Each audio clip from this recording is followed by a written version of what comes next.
इससे पहले हमने डेमोन्स्ट्रेट किया था कैसे आप length of a string strlen जो यूजर डिफाइंड फंक्शन है उसके द्वारा आपने लेंथ फाइंड आउट किया था। अब हम क्या करेंगे, खुद अपना कोड लिखेंगे जिसमें हम length of a string find out करने की कोशिश करेंगे। और इस प्रोग्राम में हम पहले गेटस fgets सॉरी कैसा यूज करना है आपको वापस समझाएंगे। तो हमने क्या कर दिया, एक एरे डिफाइन कर दिया msg जिसका मैक्सिमम कैपेसिटी है 100 कैरेक्टर्स। हमने यूजर से एक मैसेज मांग रहे हैं, तो हम fgets द्वारा यूजर का मैसेज रीड कर सकते हैं। सबसे पहला पैरामीटर अगर यहाँ दिख रहा है आपको, तो ये कह रहा है पहला एक pointer to a character data type होना चाहिए। कैरेक्टर msg क्या है, it is a pointer to a character data type. Int n कह रहा है मैक्सिमम नंबर ऑफ कैरेक्टर्स, और लास्ट कह रहा है स्टैंडर्ड इनपुट आपका क्या है, कीबोर्ड माउस जो भी है वो लिखना पड़ेगा। तो ये है स्टैंडर्ड फॉर्मेट ऑफ fgets। तो अभी मैं क्या करूंगा, पहले सबसे पहले एरे का नाम लिखूंगा, उसके आगे मैं मैक्स माइनस 1 लिखूंगा ताकि मुझे एक कैरेक्टर से कम पड़े, ताकि मुझे लास्ट कैरेक्टर में नल डालना होगा तो उसके लिए जगह कम ना पड़े। अब स्टैंडर्ड इन क्या होगा, इससे हम वैल्यूज रीड करेंगे, ठीक है, यानी कीबोर्ड हमारा स्टैंडर्ड इनपुट होगा। क्योंकि आपको याद होगा पहले मैंने कहा था जब आप fgets से रीड कर रहे हो, end of the string automatically एक बैकस्लैश एंटर अपेंड होगा। तो अगर मैंने रीड कर दिया GEU तो इसके लास्ट को एक बैकस्लैश n ऐड होगा और इसके बाद नल कैरेक्टर अपेंड हो जाएगा। क्योंकि बैकस्लैश n fgets द्वारा ऐड किया जा रहा है, अगर हम इस स्ट्रिंग का लेंथ कैलकुलेट करें तो हमारा लेंथ आएगा 9 बजाय 8, क्योंकि 1 2 3 4 स्पेस में एक कैरेक्टर है, 5 6 7 8 आना चाहिए।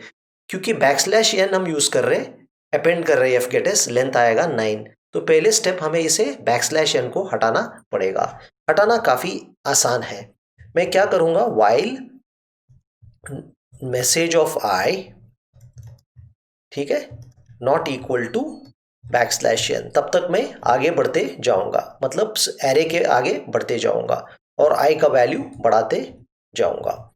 तो क्या होगा, जैसे मैसेज ऑफ i आपका बैकस्लैश n आएगा, मैं उसे हटा के बैकस्लैश n को हटा के नल कैरेक्टर उस पोजीशन पे मैं अपेंड कराऊंगा। क्योंकि अभी हमने नल कैरेक्टर वहां अपेंड कर दिया, ये बैकस्लैश n हट के यहाँ पे नल कैरेक्टर कॉपी होगा। अब हम बड़ी आसानी से length of the string find out कर सकते हैं, लेकिन उससे पहले हमें i को वापस 0 करना जरूरी है।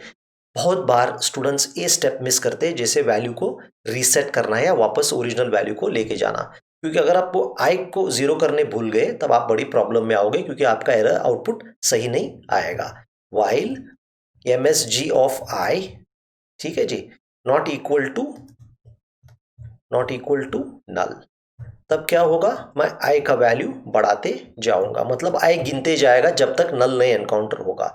अब लास्ट को मैं जब i का वैल्यू प्रिंट करूंगा, मैं ये कह सकता हूं कि length of the string is percentage d backslash n और i।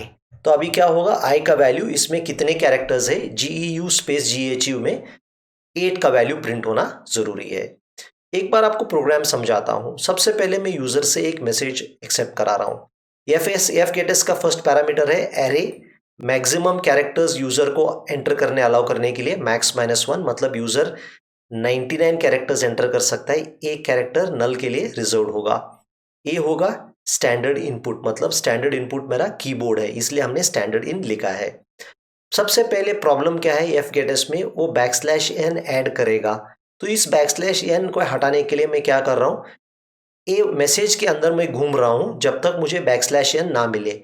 जैसे मुझे बैकस्लैश n मिले उस पोजीशन पे मैं नल कैरेक्टर कॉपी कर रहा हूँ। उसके बाद मैं i को वापस 0 कर रहा हूँ, और जब तक नल ना मिले मैं i का वैल्यू इंक्रीज करते जा रहा हूँ।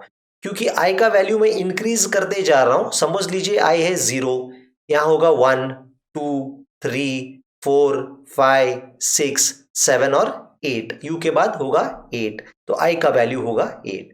चलिए अब हम क्या करेंगे, इस पर्टिकुलर पीस ऑफ कोड को हम ऑनलाइन GDB कंपाइलर में पेस्ट करके एग्जीक्यूट करने की कोशिश करेंगे। पहले हम ये होप कर सकते हैं कि ये प्रोग्राम कंपाइल होना चाहिए या नहीं, वो देखेंगे।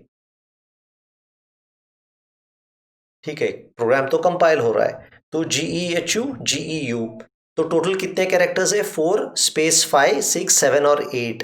तो लेंथ आना चाहिए 8। सॉरी, ये कुछ गलत से टाइप हो गया। GEU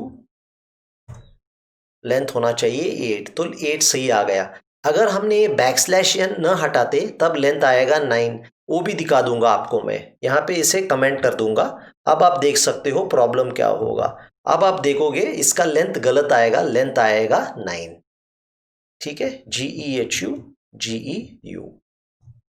देखा आपने, स्ट्रिंग का लेंथ आ गया 9 क्योंकि हमने बैकस्लैश एन को नहीं हटाया।